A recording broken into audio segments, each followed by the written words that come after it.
Inviting each and every one of us who have joined this session that has been organized by the Law Society of Kenya on the right to assemble and demonstrate under Article 37 of the Constitution of Kenya, and of course the organized demonstrations that will take place tomorrow on the 25th of June.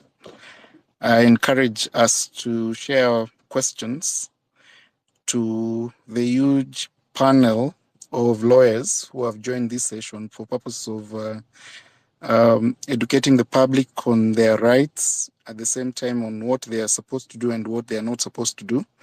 I encourage perhaps that we raise concerns in terms of the questions that we need to be answered even as we wait for the president.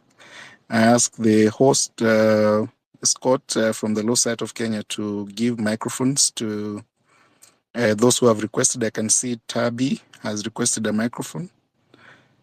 I can also see Taliban has equally requested for a microphone. Kindly, if you can give them so that they can air their grievances at the same time, present their questions for purpose of answering, even as we have the president have opening remarks. Okay, just a moment.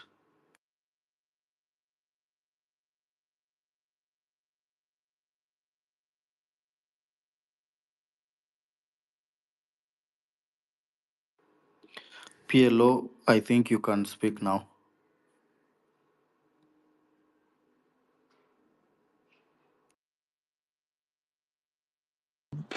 Even as we introduce PLO, who's one of our members,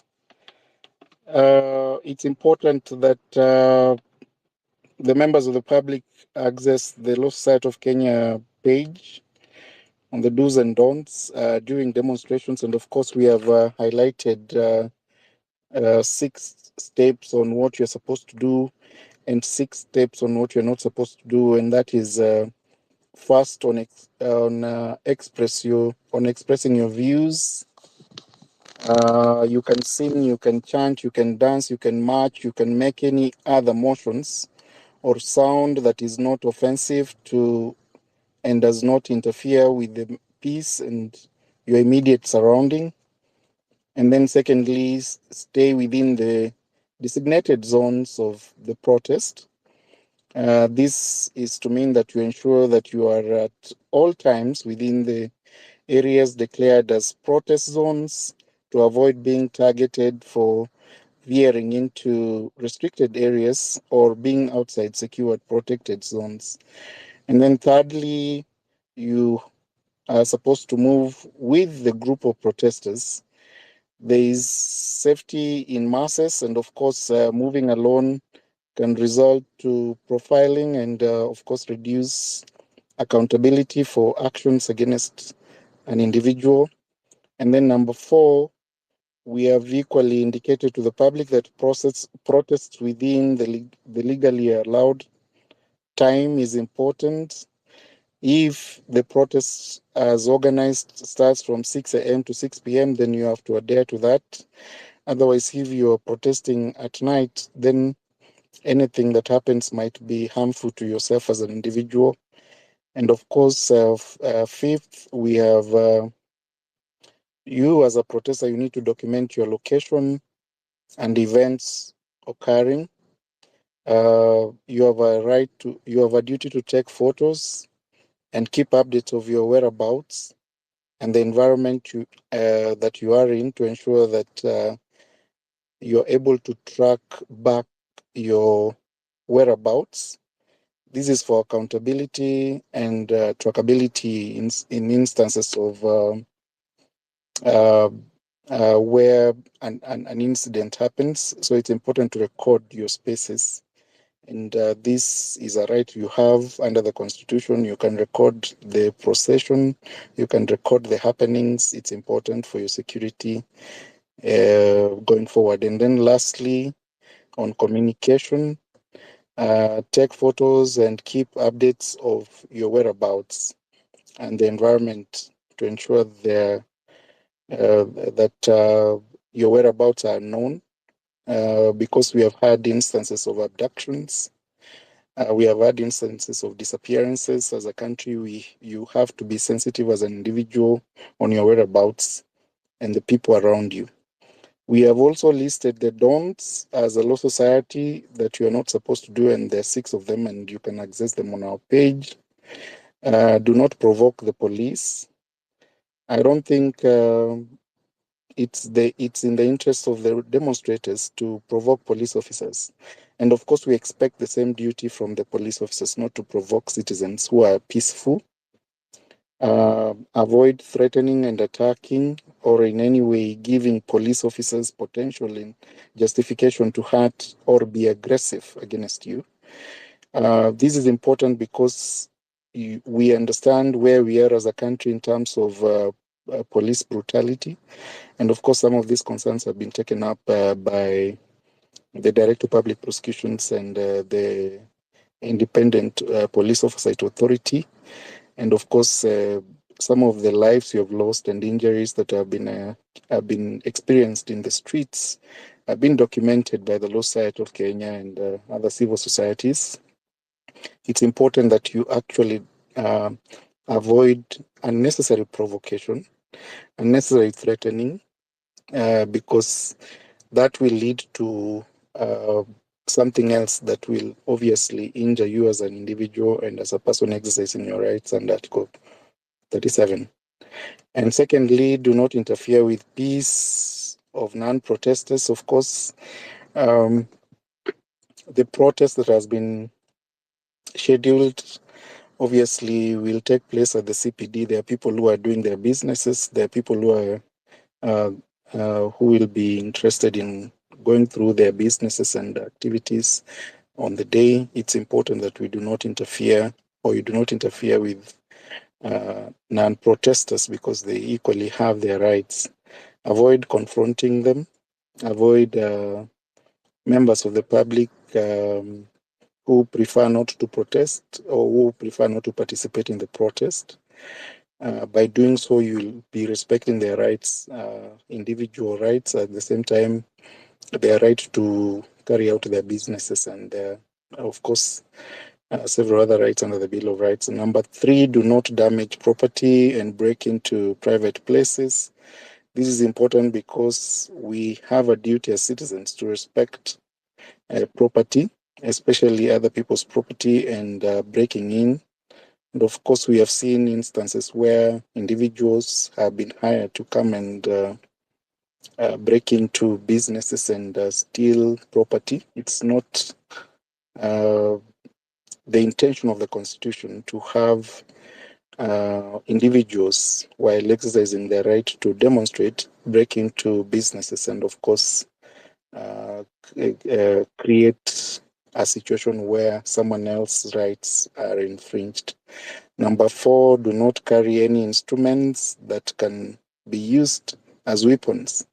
This is important because if you carry any instrument that will be used as a weapon, you'll be perceived as a target and a person who's intended to, of course, create a situation that will lead to chaos. And of course, police officers have a duty to protect the public against such individuals.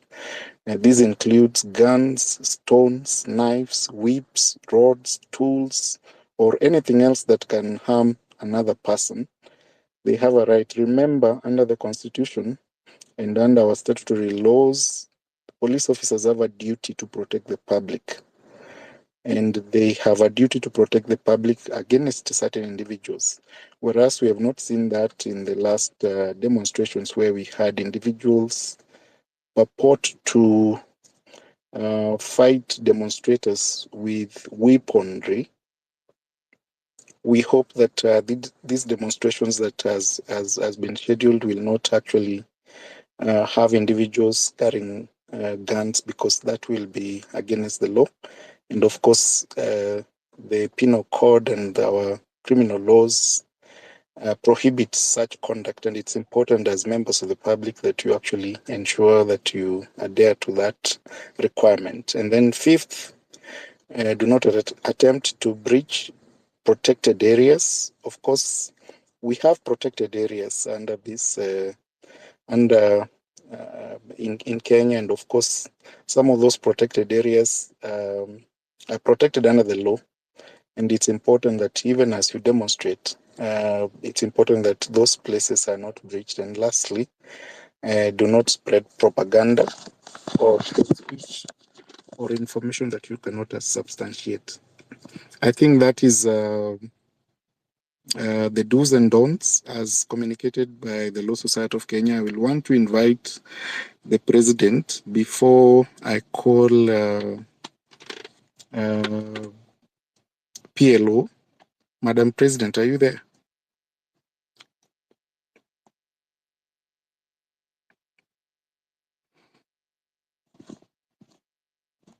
PLO, you can proceed even as we wait for the president, kindly.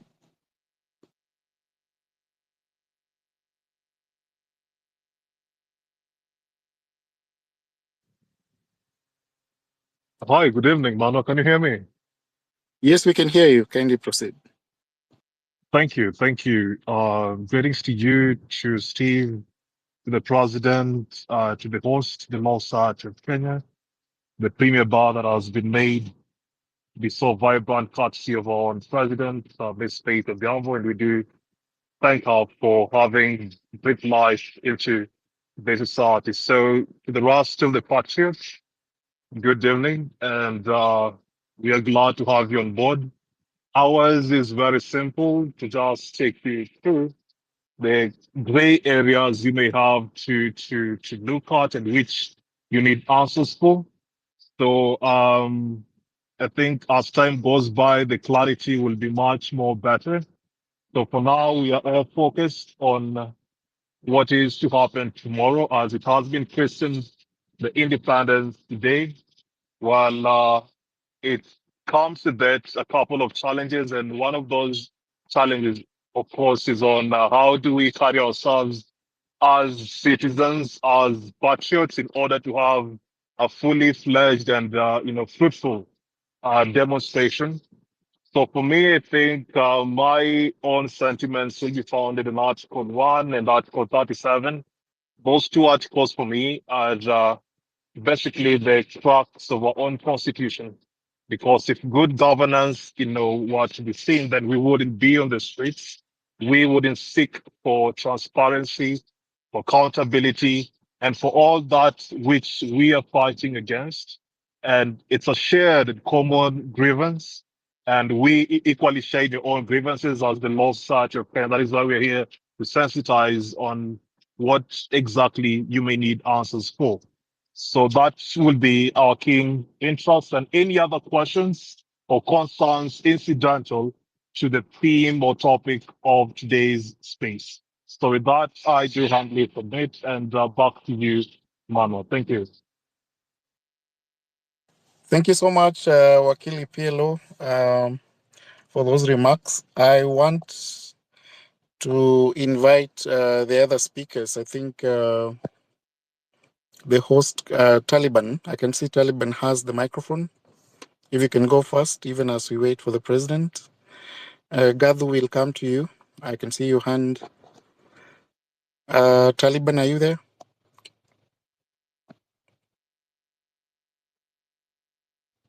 If Taliban is not there, Hannah, Yes, thank you very much. My kindly question proceed. is, thank you. Those do's and don'ts that you have actually put for people to follow, they're actually infringing. Some of them are infringing the Article 1 of the Constitution, whereby we say it we can we shall access okay we can access, exercise all our constitution directly or indirectly. Right now we are not happy with this government. We have voted for them, yes. The parliament is supposed to talk on behalf of the people, but they have now been captured, and we want to express ourselves directly to them. So when you are asking and telling us not to go to protected areas, which normally are not even in the constitution, I now would love also to know where that thing is coming from, because it's not in the constitution. And also the hours that you are saying that nobody should be, or maybe it's up to 18 hours. that's the end of the mandamano, which is also not in the constitution, that is actually going against what the constitution article 1 and 2 is also saying. So can you please clarify, because I have so much questions onto that. Thank you very much. Thank you so much, Hannah. We've had your question, and I think PLO will take it. Gadu, are you there? Yes, I'm here. Thank you. Can you hear Proceed. me? I also share the same questions with the previous speaker. First of all, there is the issue where in the don'ts, there is the issue of where we should not breach protected areas. As far as I've read or as far as I've heard, on the idea of protected areas, I believe these protected areas are protected from threats.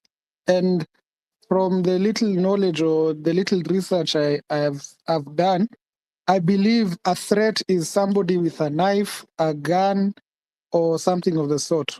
How if somebody who doesn't have a protester who has none of the above, is that a threat? The other one is also on the idea about time. On the idea about time, why are we confined up to 6 p.m.? What if somebody wants to camp there and as they're waiting for the result that they desire to have? And also there's the idea of areas for protest. I believe different people are protesting different things on that day. What if somebody wants to protest somewhere differently from the CBD, for example? Maybe they want to protest outside somewhere else. Do people have the right to protest? Can they protest where they want to protest? That's all. Thank you so much, Gadu, for those concerns. I think we can take on those two concerns. Perhaps it's in PLO. PLO, are you there? If you can go first. I'm here. Hi, Please proceed. can you hear me? Yes, we can hear you. Proceed, kindly. All right, thank you. Well, the two speakers have raised the questions which are valid, according to me, and of course, shared in the same opinion as my colleagues do. Well, the essence of protest, when you look at that for 37, is meant to be peaceful.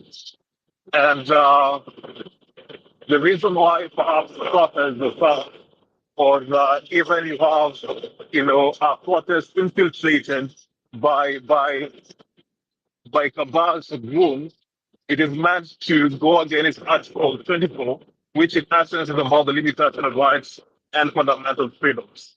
So even peaceful protests, the wording of our constitution and the limitation of rights and fundamental freedoms is that the right itself will be limited if it is meant to endanger. But we know we are peaceful citizens.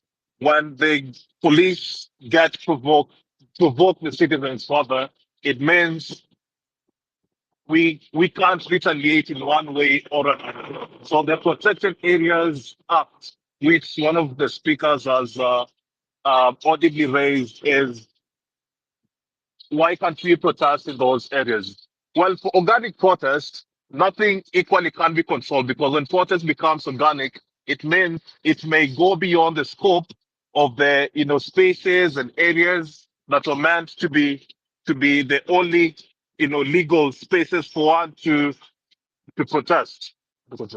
So I think my account on this will be that if we remain peaceful from start to the end, and that we equally deal with the people who come to cause fracas within our own, assembly, then that's the position we should take. But we need to protect the sanctity of this protest. That even if we are to approach the areas that are protected, then we do approach the areas peacefully because the fundamental rights and freedoms to protest may be limited on occasion where there is a likely threat either on the property, either on the life of someone, or any other incidental factor that may impede the true purpose and objective of peaceful protest. So that will be my take on that particular question. Back to you, Manuel. Thank you so much, PLO. And it's important to note that the two concerns that have been raised, particularly on the protected areas, remember the sovereignty belongs to the people. It's important that we address that. And of course, that sovereignty is exercised in two ways. Of course, through directly or through representatives, and those are the representatives we have in parliament. If these demonstrations are to present petitions, and we read this together, Article 1 is read together with all the other articles in the Constitution, that is Article 37, which provides for a peaceful, unharmed assembly to demonstrate and picket, and of course to present petitions. The reading of presentation of petitions requires that we anticipate where these petitions are actually presented. Several petitions have been presented in Parliament, both levels of Parliament, that is the National Assembly and the Senate. And so, whereas that right is there to present petitions, and that is access to those institutions for purpose of presenting petitions, then that is allowed under the Constitution.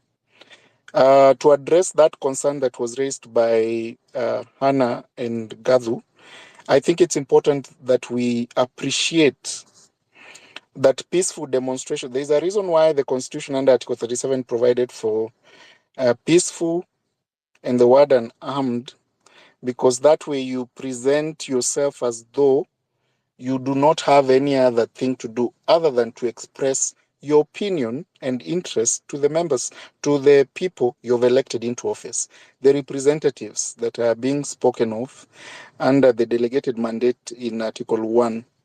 And so that if you're presenting the petitions in to Parliament, then the process has to be peaceful. And I think there are so many arguments with regard to how that right is exercised. But again, you cannot purport to exercise a right while undermining another person's right. So it's important that we play it within the law.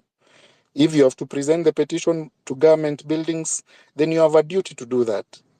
The only underlying requirement is that you have to be peaceful and unarmed, and you have to present the petitions within that space. And the second question was demonstrations at night. The Constitution does not stop demonstrations at night. But we live in Kenya and we know the effect of demonstrating at night. Because there will be no accountability as to whether you are expressing yourself.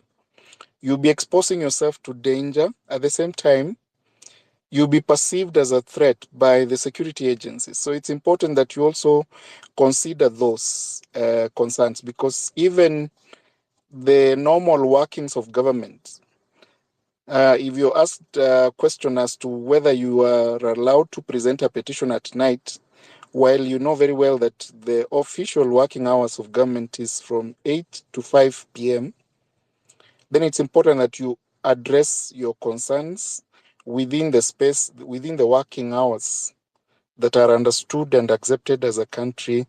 And that's why we advise that it's important that you address. We are not imposing. Our duty is to guide the public.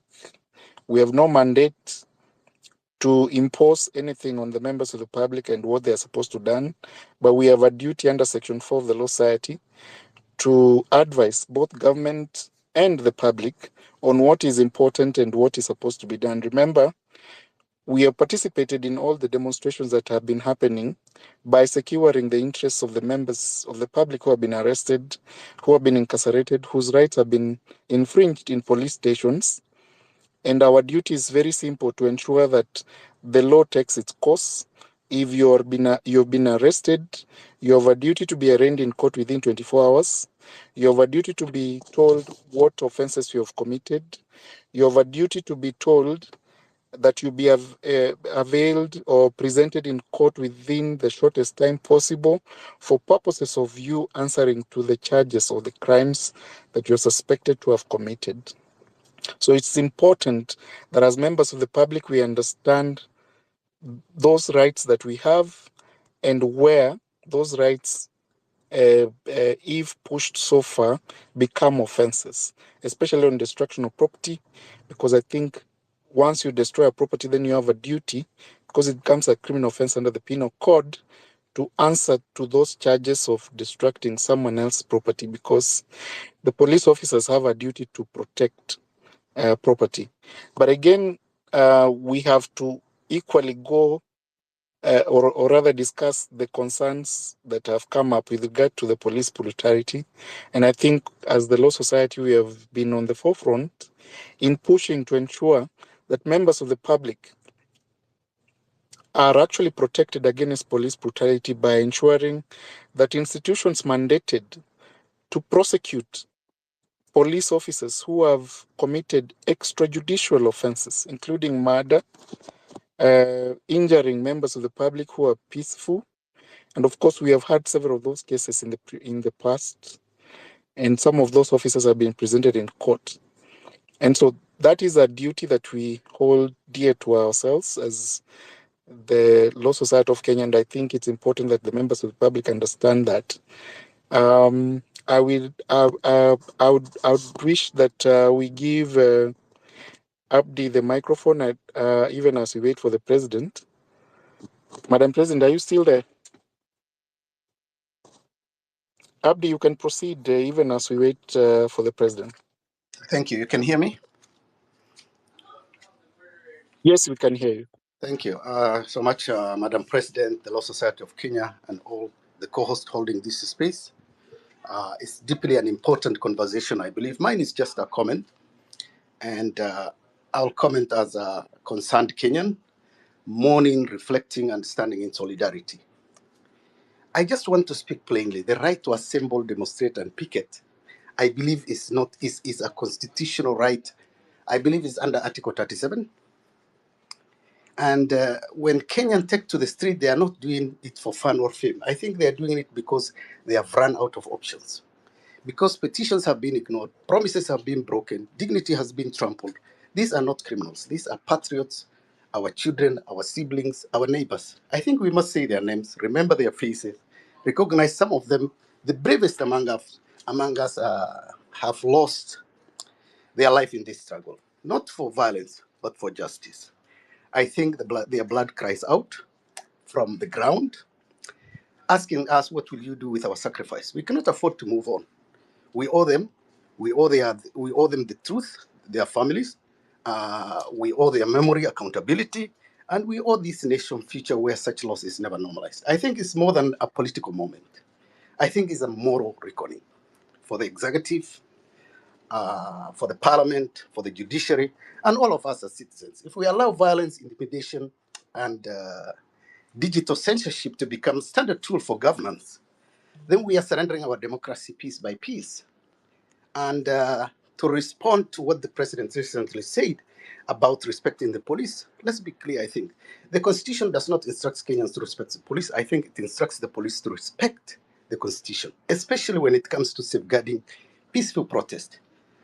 Respect is not demanded, I believe, by the baton or by bullet. Respect is earned through integrity, service, and restraint.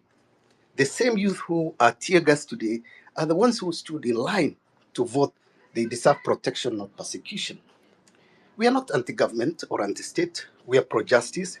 We want a country where dissent is not criminalized, where grief is not silenced, where accountability is not selective. A Kenyan where young people don't have to die to be heard. I think this is the time to listen, not with defensiveness, but with humility, not to tear gas, but with open hearts, because the streets are speaking. And if we don't listen today, history will judge us tomorrow.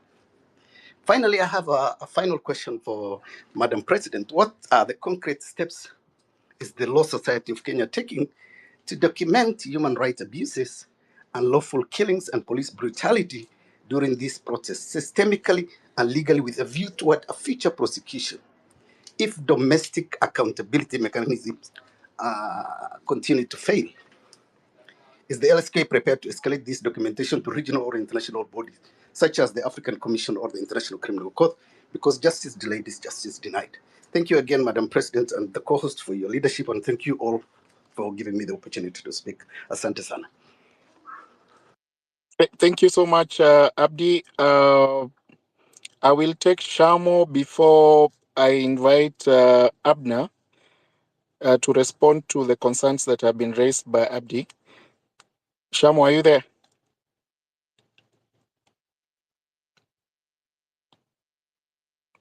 Shamo? Hatunani? You have the microphone. Kindly, if you can unmute yourself. Shamo?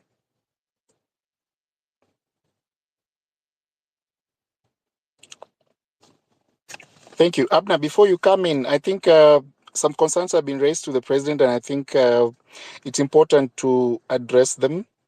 And one of the concerns that has been raised is what is it that we are doing as the Law Society to address the people who have lost their lives, who have been injured, who have been persecuted falsely, who have died in police custody and all that.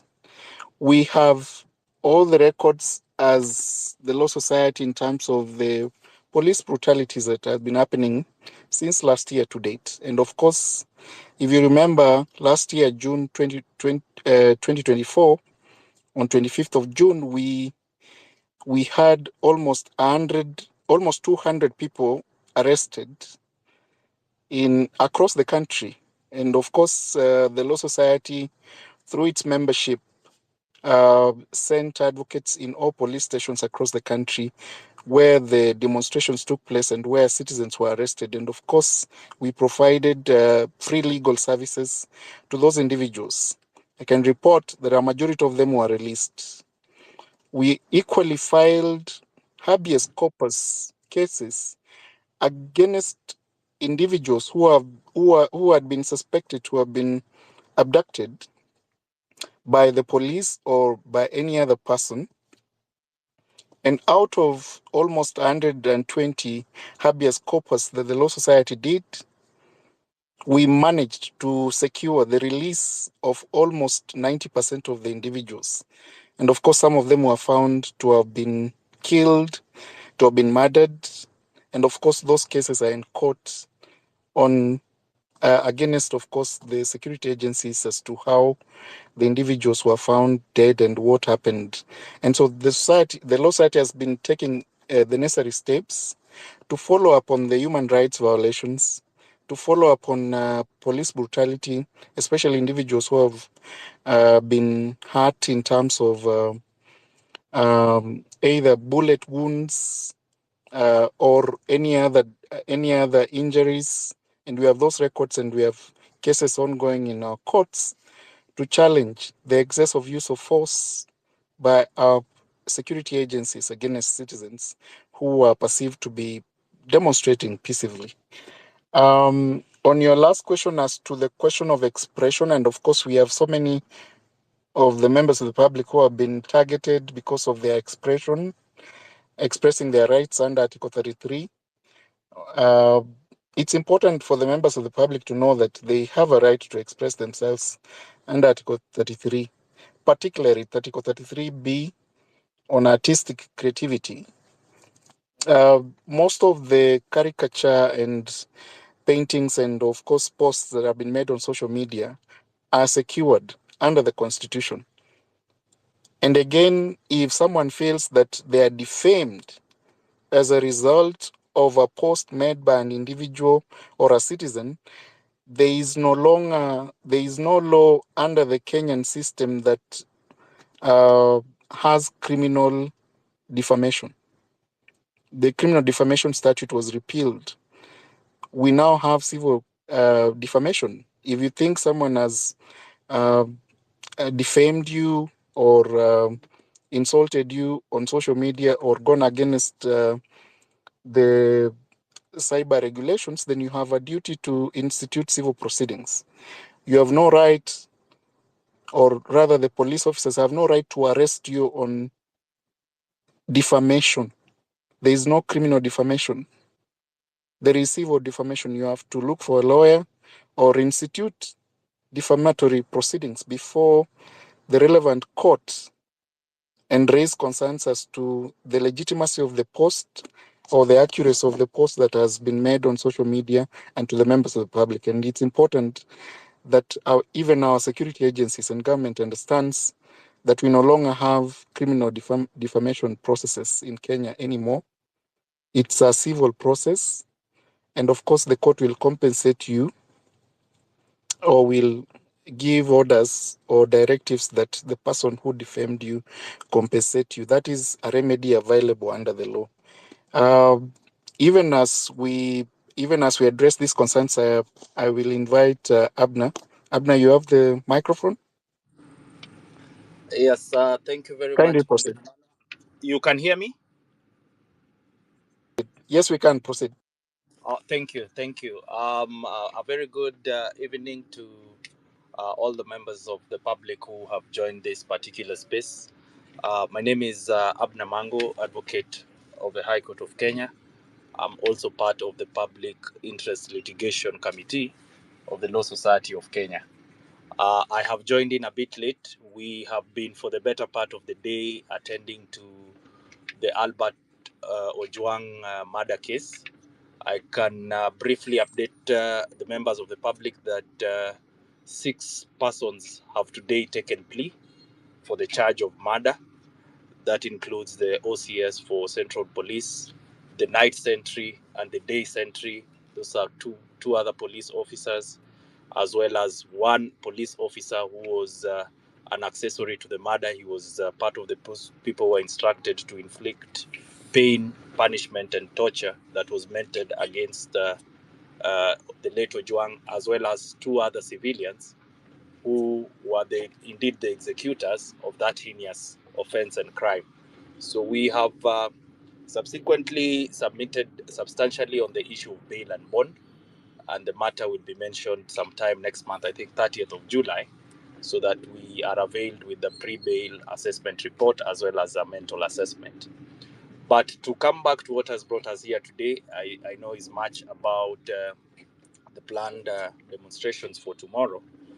But what I could share briefly, maybe to pick up from where Manuel left, I was actually privileged to file a petition in court as regards abduction, and that was the 7 Kenyans who are popular on X, the likes of Kibet Bull, Bernard Kavuli, Billy Mwangi. You guys, if you could remember, sometime towards Christmas last year, towards beginning of this year, and I can happily report that out of the 7, 6 of them were released by the abductors, and to date, the only person who we don't know his whereabouts is one Steve Kavingo, who we are yet to know the whereabouts.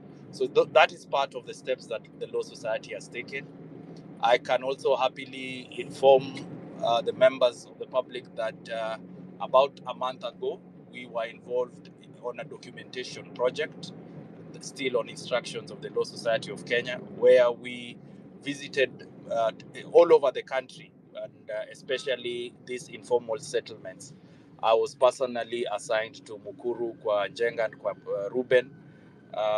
There were advocates in Kibera, Madare, Nairobi, Eldoret, and basically what we were doing, we were documenting narrations of people who are victims of police brutality during the demonstrations that occurred last year. The documentation was with a view of coming up with a strategic litigation that would ensure, one, that these families are compensated, and also now we are able to see whether we can escalate the issues to either African courts of justice as well as even the International Criminal Court. That is work in progress. We are also in the process of collecting data in terms of occurrences of the demos that were experienced last week on Tuesday. We got a comprehensive report from the Kenyatta National Hospital, which properly documented all occasions, and it was actually posted on their X account, all patients that they received as a result of police brutality during the protest, including the gentleman who was selling masks. His name is not coming to my recollection as at the moment. But we are also now looking at a possibility of now, after gathering all this documented evidence and narrations, both from the victims and the hospitals, that we are able to surcharge the government and have them pay compensation for these people who have been affected. As rightly put, the right to assemble is guaranteed under Article 37 of the Constitution. And what we want to establish and the court to pronounce emphatically is that this right should not be limited, and people who are assembling and exercising their right to picket should not from the police. We are also seeking to establish, based on these abductions petitions that are presently in court, the doctrine of command responsibility, so that we not only have the actual perpetrators brought to book, but also their commanders, by dint of them having the power to delegate and assign officers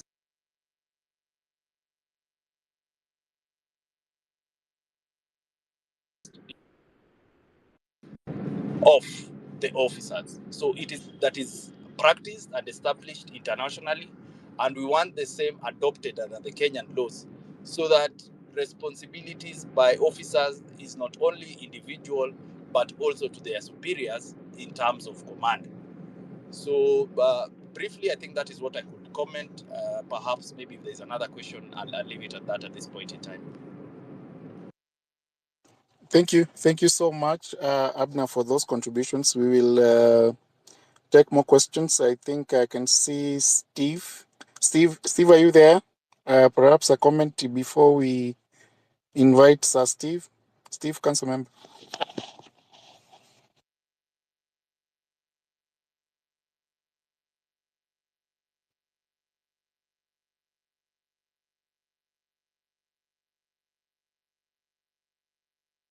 Sir Steve, are you there?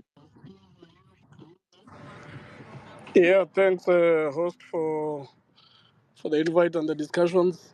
I think mine was a quick one in terms of the route for the demonstrations. We have the official report that was received by the police in terms of the route, because the challenge that we've seen before and why goons infiltrate the demonstrations is because sometimes the protesters don't have the proper route that has been authorized by the police or that has been received. Thank you. Thank you so much for that concern, Dr. Milton. You have the microphone, kindly. Okay, thank you. Good evening.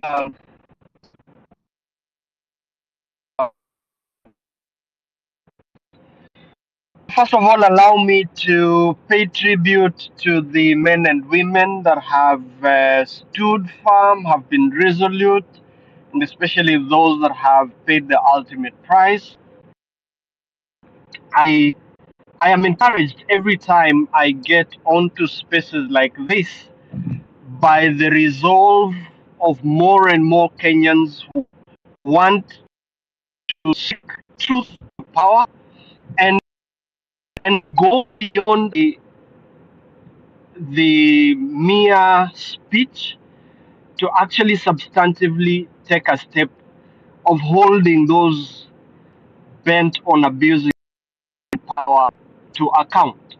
So on the right to assemble, I think the biggest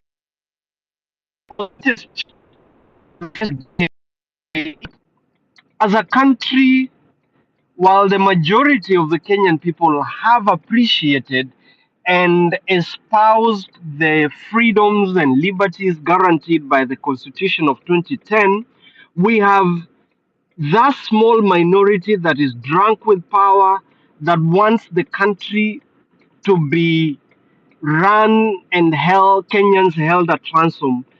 And they still are obsessed with the power of the yesteryears in the 90s and before.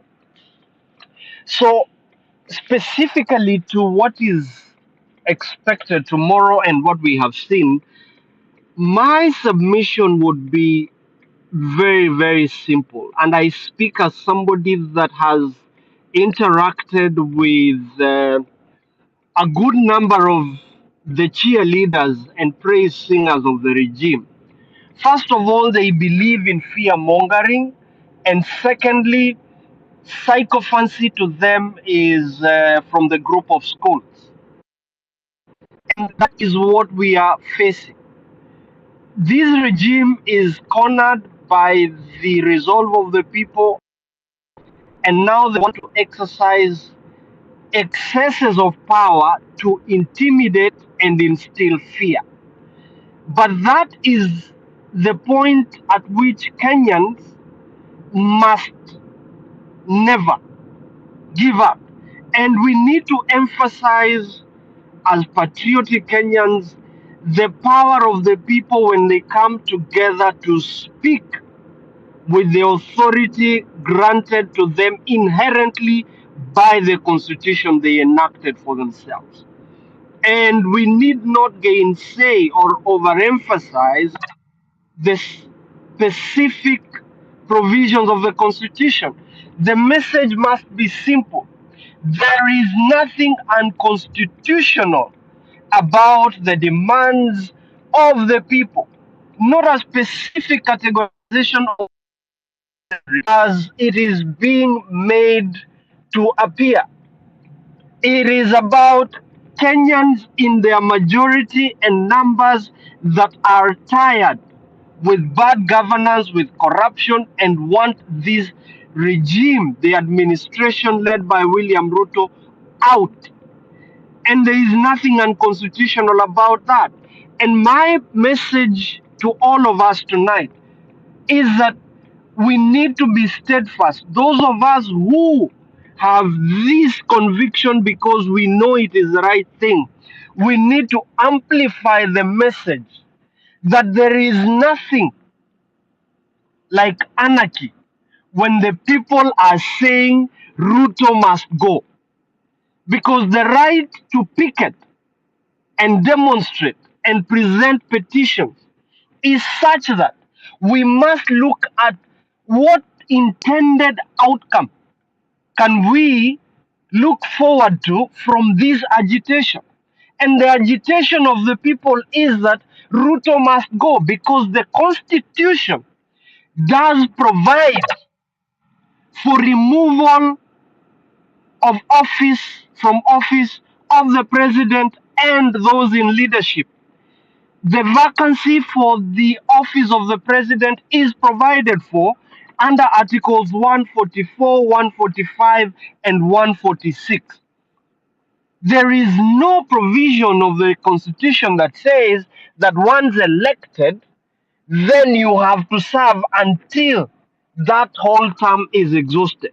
That is the misconception that the legal fraternity within the institution of the legal society of Kenya needs to help us and work with the media and media practitioners, including those in private practice like myself, so that we can amplify this message through short videos or legal, what I can call legal briefs, where we are explaining to the people that there is no requirement that says William Ruto and all his praise singers must serve until the next general election.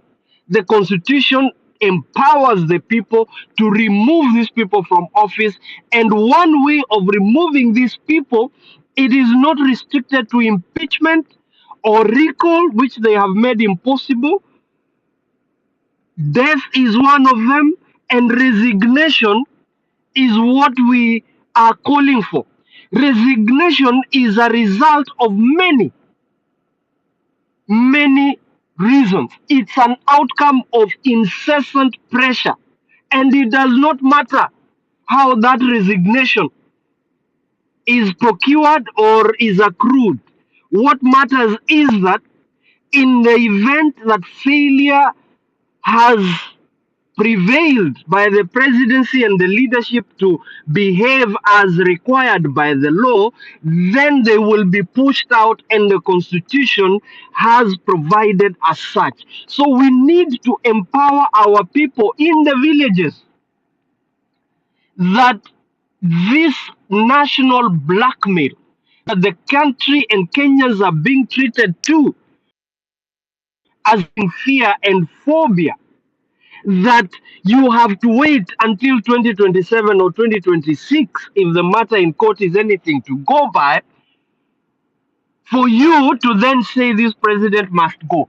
For Kenya to survive, we need to get all of us, all hands on deck in the civic education duty so that we ensure that this narrative that is being peddled as the basis of fear mongering is one that we must deal with and deal with finality. And as I conclude, I would like to speak directly to tomorrow's event. From what I see, Kenyans will turn out in their numbers. And what I have seen is that Kenyans have the goodwill from all parts of the world. Those Kenyans at home, those are away from home, and even those that are in hospitals or are incapacitated in one way or the other. One thing I would like to put out there is that we need unity in our resolve by making sure that we do not balkanize our efforts as a people due to status, geographical location, or things like those, because that is what the regime and the system wants to use by telling people that you are in this state or in this situation, and therefore you are being incited when other people are in their comfort of their homes, or the people abroad should not be talking about maandamano when they are away. I want to assure you that once we pick that bait and we take it, we will be gone. Ruto and his team are masters of managing the emotions of the public by buying, as a way of buying themselves time so that they can diffuse the pressure.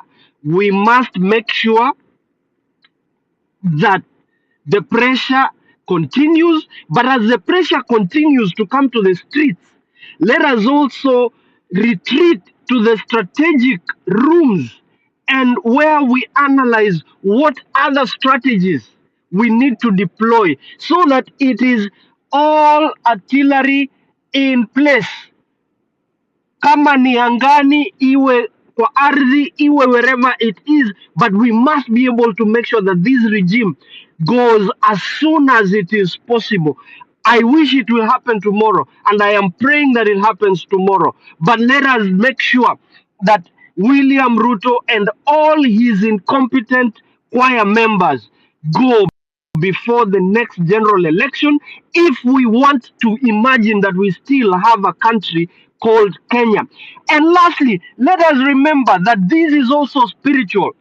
That when our people come together like the Kenyans have done and they are fighting by putting their bodies out there, we must also remember that when the body is out there, the spirit needs to be emboldened and empowered and even immortalized.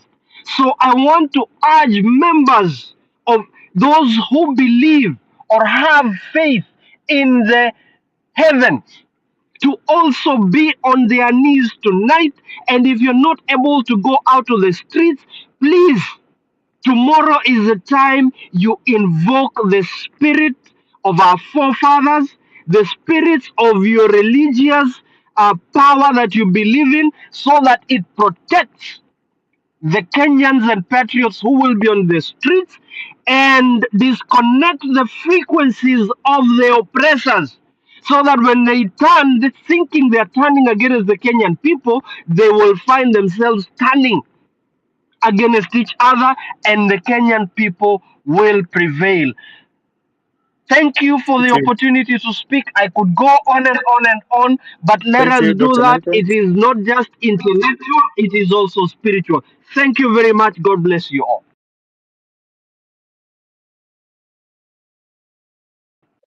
Thank you, Dr. Milton. This juncture, I want to invite the President. Madam President, are you there? Kindly, if you can make your statement. Madam President.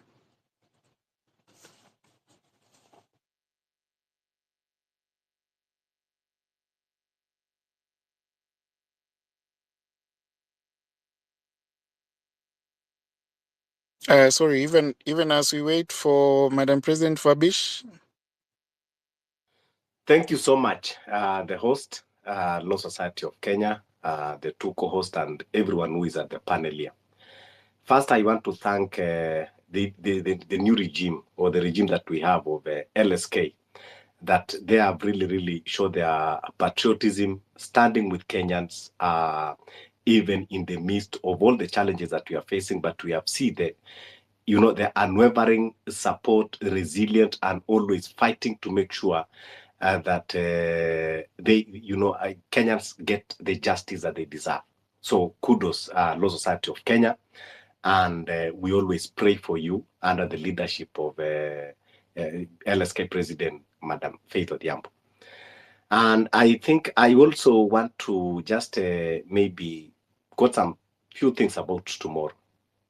First, that I want to plead with everyone, every Kenyan of goodwill and patriot of this country.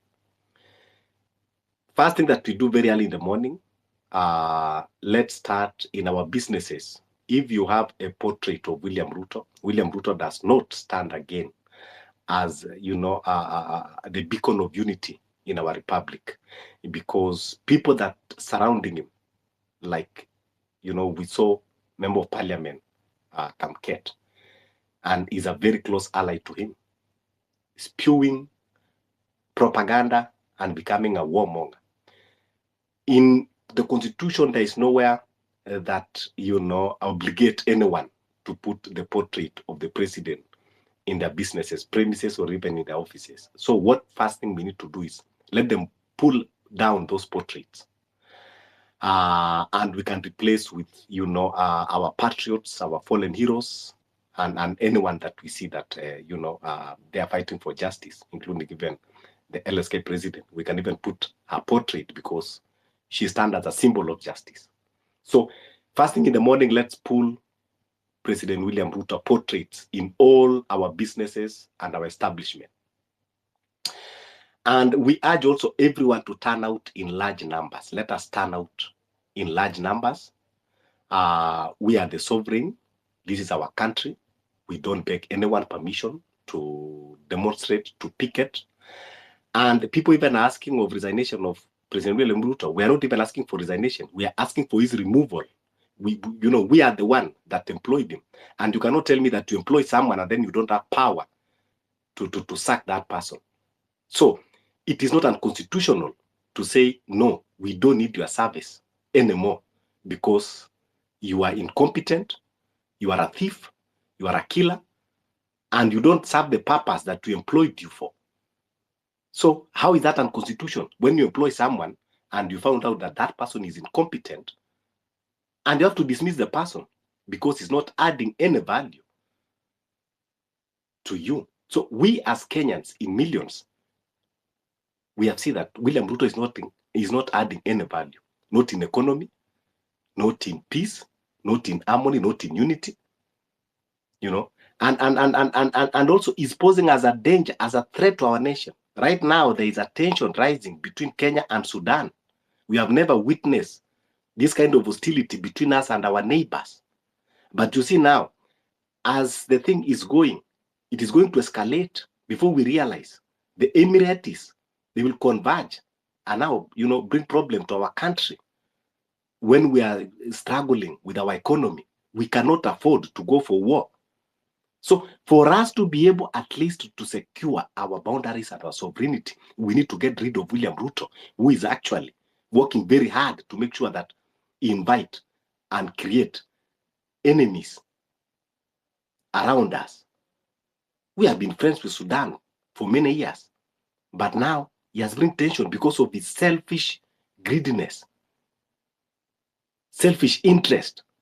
If we will go, to war with Sudan, is not because of the interest of the Republic of Kenya. And these are not things that need to be ignored. It is danger. We witnessed what happened recently in global, Iran, India, Pakistan, and we cannot afford again our country to be plundered into war that we did not create. Now we cannot export even our tea to Sudan, and yet they were the biggest importers of our products.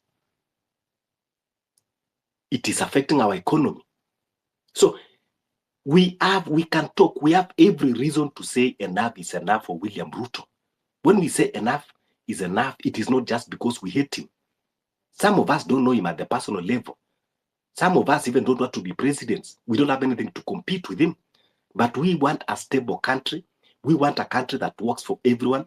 We want a country that embraces good neighborhood, so that at least Kenyans can get opportunity to trade in our region peacefully and to gain, at least our economy to thrive. Now, when we go talk here back at home, the Kenyans that have been killed, innocent Kenyans that are killed every day, and William Ruto, what he can only do is doing a PR. When your child is killed, when your brother is killed, he will just call you and dash you small change, 1 million, 2 million, and assume that it is okay, that he can buy Kenyans, he can buy the pain of Kenyans. This is not a country that we want to see. So if we say that we are coming to the streets and enough is enough, people are telling us it is anarchy. What is anarchy? What William Ruto is doing is exactly anarchy because he's operating outside the law. I'm glad that we are in this platform of lawyers, good lawyers in this country. And every lawyer will tell you that William Ruto has violated nearly every article of the Constitution. So if you have violated every article of the Constitution, then what are you practicing? It is not constitutionalism anymore. You are now practicing anarchy. And I normally say, and I will repeat again, if anarchy will protect the lives and the sanctity of life in this country, then so be it. If anarchy, what you are calling anarchy, will be able to protect and to bring justice for every atrocities committed by those state actors, then so be it. So to me, if we are going to remove William Ruto, there is nothing worse that can happen than what Hello? we are going through now. Hello. Madam President, we can hear you. Oh, Sorry thank to God. interject Sorry, you. I've been struggling. Mabit, you can hold. Madam President, you can proceed kindly. I'm sorry, Mr. Fabish, for breaking your speech. I wanted to just give some remarks. So thank you very much. First of all, I want to thank the public interest litigation team led by Manuel Osea and Mr. Steve Mbogwa for having this X space, and we hope to have a few more. And I will even host some of them for just giving their time, and also the lawyers in the room that I see that are ready to respond and be able to answer any questions. Today's topic of debate was right to assemble, demonstrate, and picket as provided under the Constitution. And coming on to tomorrow, we have shared the do's and don'ts. We have shared our hotline number. So please take it, save it, so that in case you'll be on the streets, it's on your speed dial to be able to raise alarm where need be, so that you can ensure that you're safe. Don't walk alone, walk in crowds.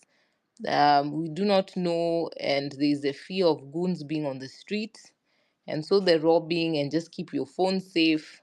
Because if you don't have your phone, you cannot record what's ongoing. So be very aware.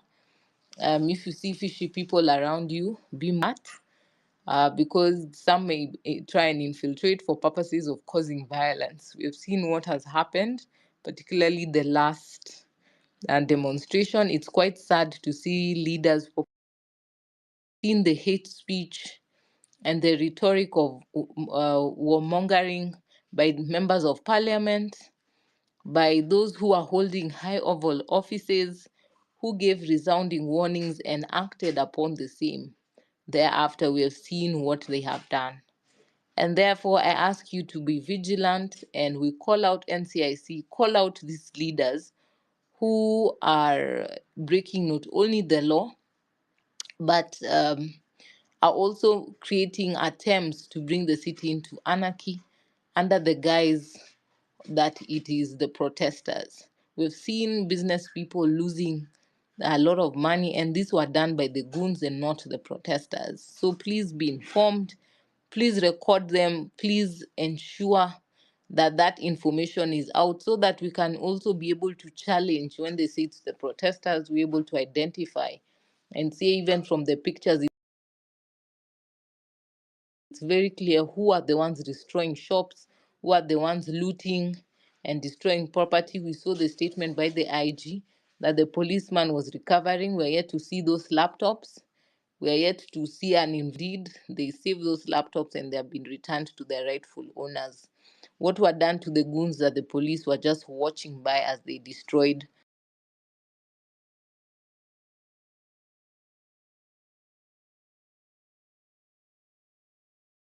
personal property of businessmen in Nairobi? A situation where politicians are hiring goons to come and beat up people. We must ensure that we keep to the do's and don'ts, that we also don't land ourselves in trouble or might lose our lives because they may try to create excuses why either you are shot or you are injured, in attempts to cover up any trigger happy police or goons that were being used. And we will still be raising, we are working on the contempt because of failure to obey court orders. We are continuing to see police that are hooded, that are covered their faces, so that they cannot be identified as to who are the ones that are perpetrators of violence and not actually the people of Kenya. As a united people, it's quite important that we express ourselves and express ourselves peacefully, and so that also we get the full protection that we deserve.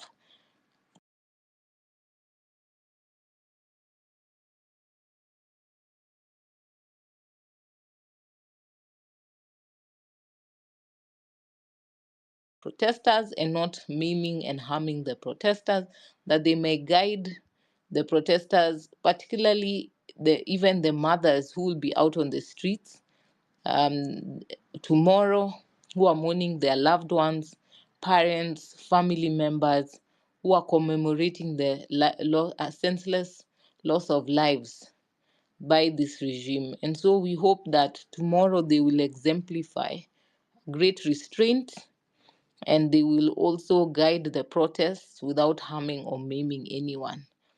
But most importantly, let's be vigilant. Let us use our spaces, be it the ones who will be staying at home, to monitor and to raise alarm where they feel or they have gotten information that there is harm being perpetrated against any particular people or people who have been injured, so that the doctors who will be on the ground may know where to go and where to assist whoever may have been injured or maimed. In our different spaces, let us be vigilant. Let us contribute, even if you're at home, if you're a journalist, highlight the stories, raise awareness, because some of these crimes, particularly by these politicians who are facilitating and paying for violence, are amount to crimes against humanity. Today, in the statement we issue at the Law Society, we've reminded the government that the Janjaweed started in a similar manner, getting goons to try and stifle opposition and ensure repression, which has turned out to be a full-blown war in Sudan to date, that there is no peace known in that country. Because even history replays itself. We have seen Mungiki were used, and later on, when they became a nuisance to the government, it took them great pains to ensure that they're eliminated. And so these are living people, living humans. And to the goons, we warn you that for 2,000 shillings, you want to maim, you want to harm, you want to kill, you want to destroy. These protesters are raising awareness on what can befall on you on any day. You can lose your life. You can end up in the same situation. You cannot pay for your children school fees. You'll not be able to afford the health care. You'll not be able to get a home.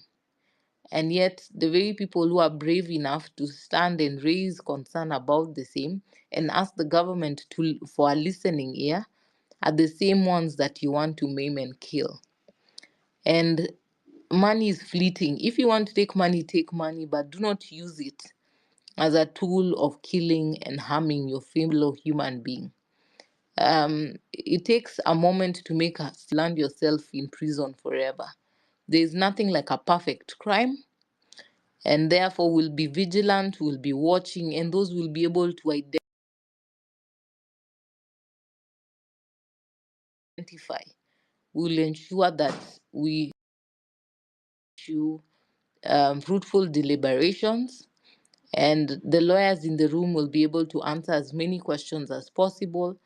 Power in knowledge, there's power in information, and I hope that us sharing will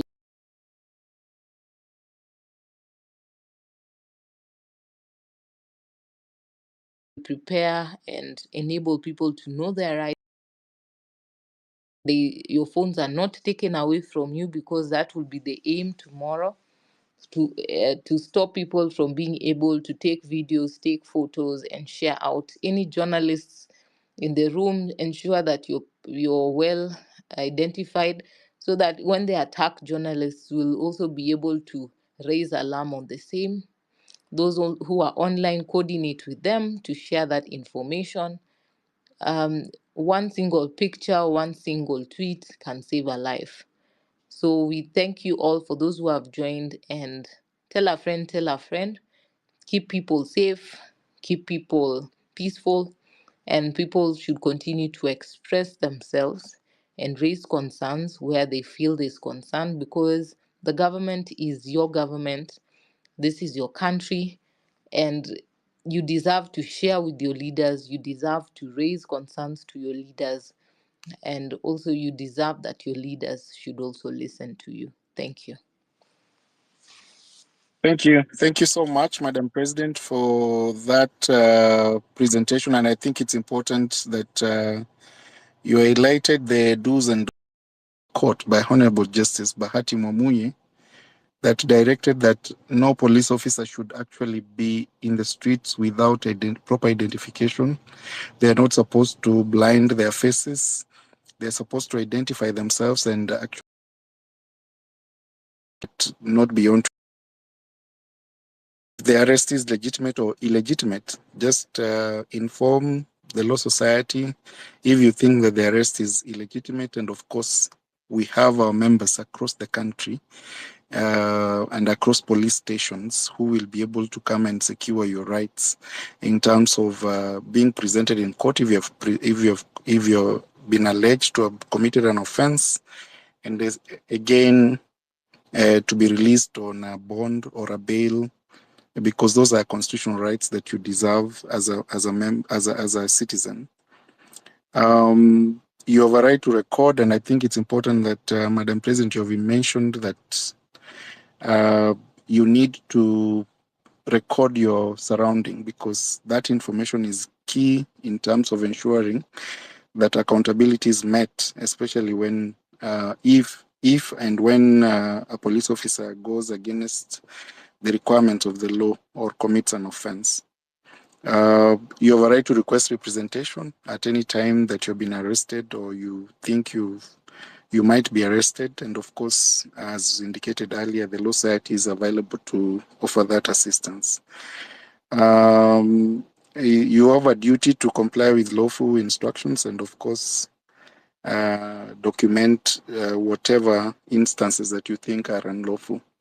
We highlighted the don'ts, and I think I've indicated that we should not resist arrest if, of course, you've been arrested for a justifiable offense, or even if it's unjustifiable, you can accept to be arrested and then, of course, push for your rights as a citizen. Do not argue or fight police officers, and I think we indicated that earlier. Do not sign documents without the legal advice from advocates, and of course, we've indicated that they'll be available at your disposal. Do not provide incriminating evidence or information if you've been arrested. It's important that you know that that is a right that you deserve as a citizen, and do not attempt to bribe a police officer or flee, because the moment you flee, then you'll be, as the president has indicated, that you might be a target of, abuse by police officers. And those are some of the, of course, rights that you have, the do's and don'ts, and we have shared them in our social pages. Kindly take your time, go through them, and of course understand them. Stay within groupings, and of course ensure that you do not damage property, because that will be infringing on on other people's rights. I would want to invite Vabish to finish, if you have a minute, kindly, so that we have so many speakers who have requested to speak. Vabish, just 1 minute so that we can give another person a microphone. Are you there? Yes. Thanks so much, and also thanks, Madam President, for that highlight. And I think, as I learned, we will stand guided, but above all, we should not fear. And also, I think this is a question that I will ask the lawyers here, because we know how the state operates. Sometimes maybe they might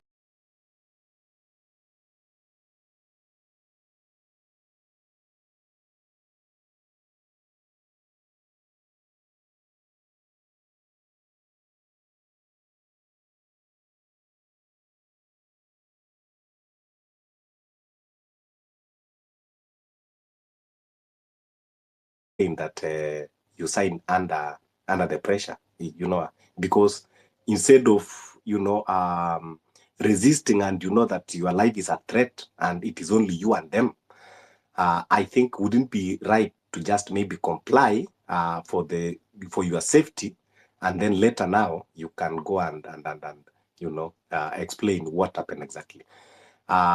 So as I learned, everyone who is coming, if maybe you are asthmatic, don't forget your inhaler. If you under medication, don't forget to carry your pills. Wear light clothes, wear light shoes, carry your bottle of water, and carry some small snacks, because maybe it will be a long day and you need to recharge yourself. And everybody should come out, women, men, old men, youths, everyone should come out, because it is our country. And if you cannot, meet to come to Nairobi, in your city, in your town, just come out and protest. Thank you so much. Thank you so much, Fabish. Before I give Ruto an opportunity to speak, Steve, kindly, if you can respond to the concern on the arbitrary arrest, and whether you can be able to allow police officers to incarcerate you and sign documents without the presence of an advocate. Steve, are you there? Thank you very much, Mr. Mano, and I'm very happy for the continued engagements that members of the public are sharing with us, and that deep statement from our president, Madam Faith Odhiambo. I think it's very important for members of the public to understand that whenever you are arrested, you have your rights, other than your rights to liberty, all the other rights remain in force. And therefore, one of the rights of arrested person is to know that you have a right to call someone who is an advocate, to have a counsel present, and you can even choose to remain silent. So you cannot be forced in any way to carry or to sign a statement.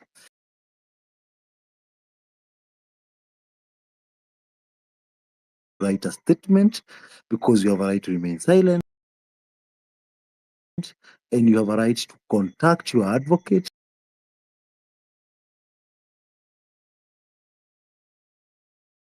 No matter what the police tells you or intimidates you with, always remember that other than the right to liberty,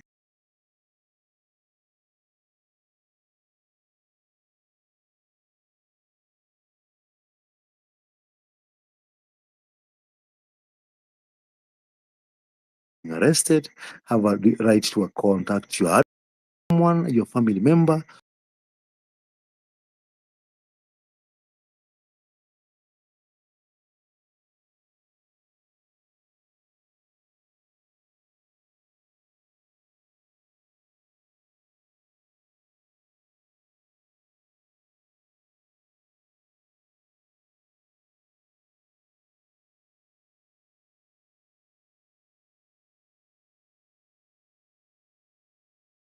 To know that if you ever inform them that wherever you have been taken,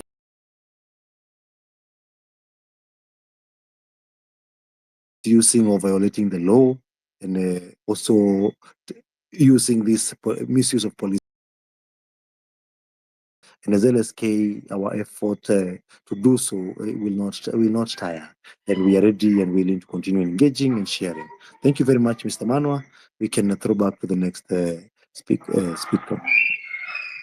Thank you, Council Member Steve. I will invite Ruto, then Academia, for your concerns and questions. I know that we have several advocates on this forum who will be able to address the concerns that you raise. Remember, this session is on peaceful assembly, the right to demonstrate under Article 37, the right to expression under Article 33. These are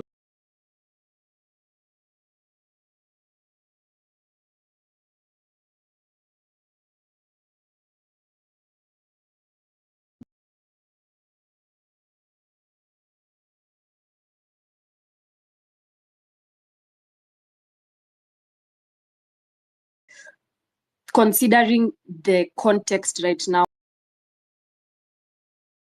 standing and